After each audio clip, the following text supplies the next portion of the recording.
பாவம் என்றால் என்ன, பாவத்தினுடைய டெஃபினிஷனை நல்லா விளங்கிக்கணும். பாவம் என்கிறது ஏதோ ஒரு பெரிய ஒரு க்ரைமை பண்ணுறது தான் பாவம்னு நினச்சக்கூடாது. நீங்கள் க்ரைம் எல்லாம் பாவம் குட்டி போட்ட பிள்ளைகள். பாவம் விளைஞ்சி வர்றது தான் க்ரைம், கிரிமினல் ஆக்டிவிட்டீஸ். இந்த கொள்ளை அடித்தான், திருடினான், கொன்னான், வேசித்தனம் பண்ணான், அது பண்ணான், இது பண்ணான்றதெல்லாம் பாவம் முத்தி விளைஞ்சி பெரிய கனி கொடுக்குற பல கனிகள் தான் இதெல்லாம்.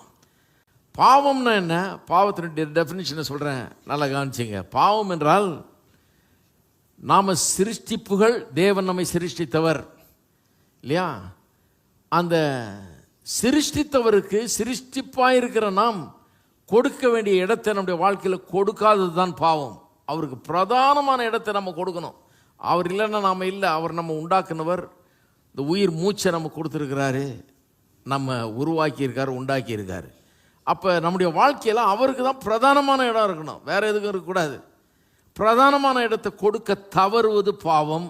ரெண்டாவது, பிரதான இடத்தை கொடுக்காமல் இருக்கிறது மட்டும் இல்லை, அவரை வாழ்க்கையில் மகிமைப்படுத்தாத இருக்கிறது பாவம்.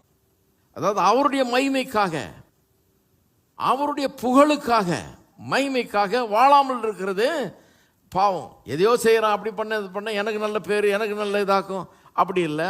அவருடைய மகிமை, அவர் மகிமைப்பட வேணும். ஏன்னா அவர் தான் உயிரை கொடுத்தவர், அவர் தான் இங்கே வச்சிருக்கிறாரு, ஏதோ ஒரு நோக்கத்துக்காக வச்சிருக்கிறாரு.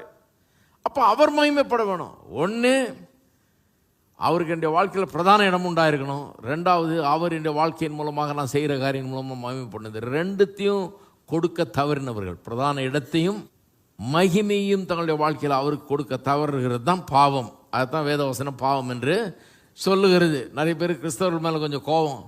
ஏன்னா பாவின்றானுங்க, என்ன நம்மெல்லாம் பாவியா, எவ்வளோ யோகியர்கள்.